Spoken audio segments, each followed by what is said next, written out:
सुरू झालं आहे. पण नुसतं फसवून आपल्याला मतं घ्यायची नाहीत. यामध्ये IT पार्क आज उलट आपण जर पाहिलं, महाराष्ट्रामधल्या बरेचसे IT पार्क आज महाराष्ट्र सोडून बाहेर चाललेले आहेत. हिंजेवाडीमधून सुद्धा जवळजवळ 28 ते 30 युनिट तिथून बाहेर गेलेले आपल्या सगळ्यांना माहिती आहे. त्याचं कारण आहे की महाराष्ट्र शासनाने काही धोरण त्याच्या बाबतीचं आहे ते बदलण्याची गरज आहे.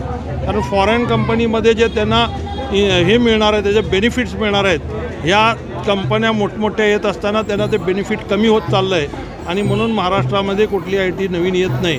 पण तरीसुद्धा अशा परिस्थितीतसुद्धा मी सगळ्यांना शब्द देतो की आम्ही आत गेल्यानंतर सगळे नियम आम्ही जे काय पोषक करता येतील ते करण्याचा प्रयत्न करू. पुण्यामध्ये सुद्धा IT क्षेत्र का सुरू झालं तर त्यांनी पहिल्यांदा क्रिस्टोफर बेनिंजर नावाच्या एका आर्किटेक्टला तिथं आणलं आणि बानेर आणि हिंजेवाडी ह्या भागामध्ये आम्ही काय